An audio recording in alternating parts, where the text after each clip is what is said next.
In a tiny corner of a bustling town, tucked away on a cobblestone street, was a bakery unlike any other. By day, it was filled with the warm scent of sugar and spice, but by night, when the baker locked the door and the moonbeams danced on the floor, the bakery came alive with magic. This was the world of the Midnight Bakery, where every confection had a personality as rich as its ingredients.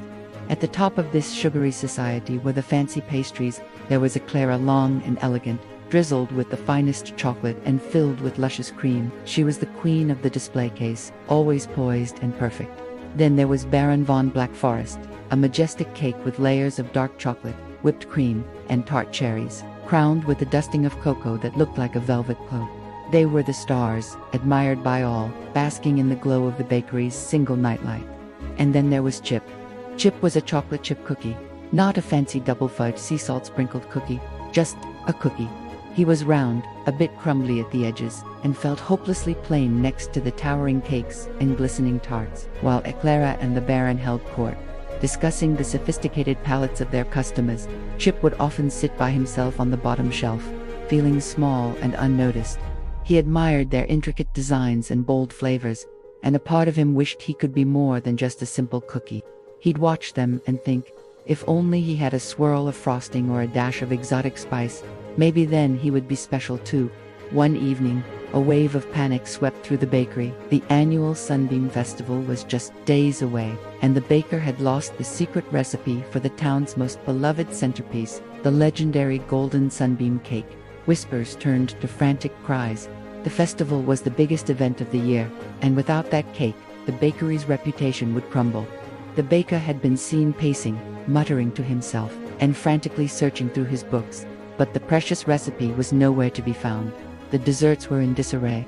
"This is a catastrophe," declared Baron von Black Forest, his chocolate shavings quivering with distress. Eclair, for once, lost her cool composure. "Without the sunbeam cake, the festival is ruined. Our honor is at stake," she proclaimed dramatically. The macarons chattered nervously, and the gingerbread men huddled together, their candy-button eyes wide with fear. The whole bakery was on the edge of a sugar-fueled meltdown. Naturally, the elite desserts decided to take charge. They were the most magnificent, after all, so surely they could solve this. Their attempts, however, were more grand than grounded. The Baron, believing the solution lay in sheer opulence, commanded the meringues to build a towering structure, hoping to reach a misplaced note on a high shelf. The result was a sticky, collapsing mess that sent a cloud of powdered sugar billowing through the air, making everyone sneeze. Next, Eclair tried a more refined approach. She insisted the secret was in the flavor combinations.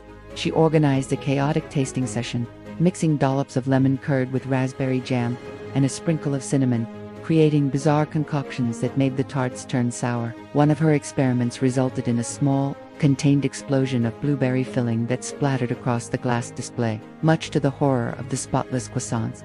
Their grand plans were leading to nothing but hilarious failures and an even bigger mess. They were all flash and no substance, trying to solve a delicate problem with brute, sugary force. While the fancy desserts were busy creating chaos, Chip watched from his quiet corner. He couldn't build a tower or mix complex flavors, but he had something they didn't: a different point of view. From his spot on the bottom shelf, he noticed things others overlooked. The fancy pastries were always looking up at their own reflections and at the top shelves. But Chip looked down and around and into the little nooks and crannies of the bakery. He noticed a faint, sweet-smelling dust near the baker's favorite armchair, a scent that was different from the usual vanilla and cinnamon. It was warm, citrusy, and just a little bit floral. He'd smelled it before, but only when the baker was making something truly special.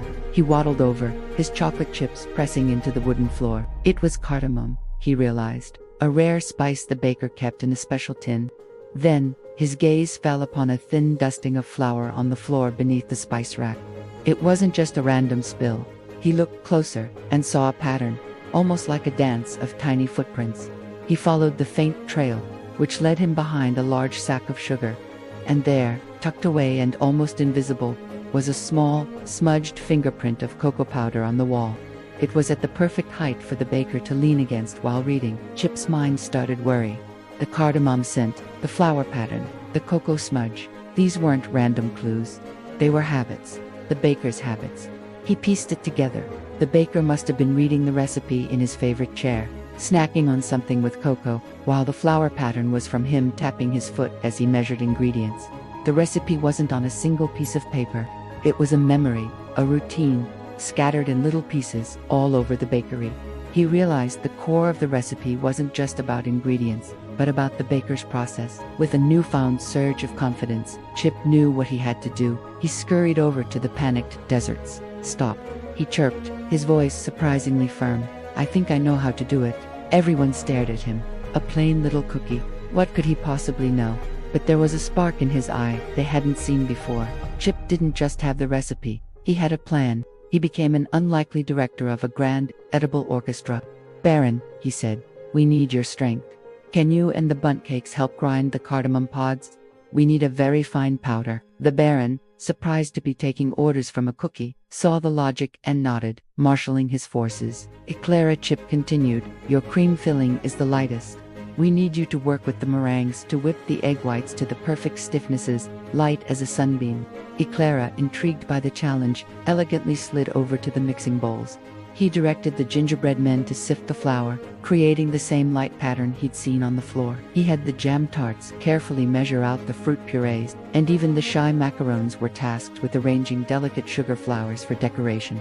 Chip wasn't just recreating a recipe. He was guiding each dessert to use their unique talents in a way that served a common goal. He saw their strengths not as signs of superiority, but as essential parts of a whole. For the first time, the bakery was a whirlwind of productive, harmonious activity, all orchestrated by a simple chocolate chip cookie. Under the soft glow of the moonlight, they worked together, and a magnificent cake began to take shape. It rose high and golden, smelling of citrus, spice, and sweet success. The final cake was a masterpiece. It was more beautiful than any sunbeam cake the baker had ever made before. The frosting swirled like rays of sunlight, the sugar flowers bloomed in a vibrant garden on top, and the scent was pure magic. The town's festival was saved. When the other desserts looked at the cake, and then back at Chip, they saw him differently. He wasn't just a plain, crumbly cookie anymore. He was Chip, the clever, creative leader who had saved them all. Eclair gave him a graceful nod of respect. "Your perspective," she said, her voice soft, "is a talent all its own." Baron von Blackforest let out a hearty laugh. "Indeed, you have the mind of a master strategist, my boy." Chip felt a warmth spread through him that had nothing to do with being fresh from the oven. He had always thought being special meant being fancy or elaborate, but he learned that his quiet observation, his unique way of seeing the world, was his own kind of brilliance. He finally felt proud of who he was. From that night on, the Midnight Bakery was a changed place. The social hierarchy dissolved like sugar in hot tea. The desserts learned that everyone had something valuable to contribute. Whether it was Eclair's elegance, the Baron's richness, or Chip's cleverness, it became a place where every cookie, cake, and tart was celebrated for their own unique qualities.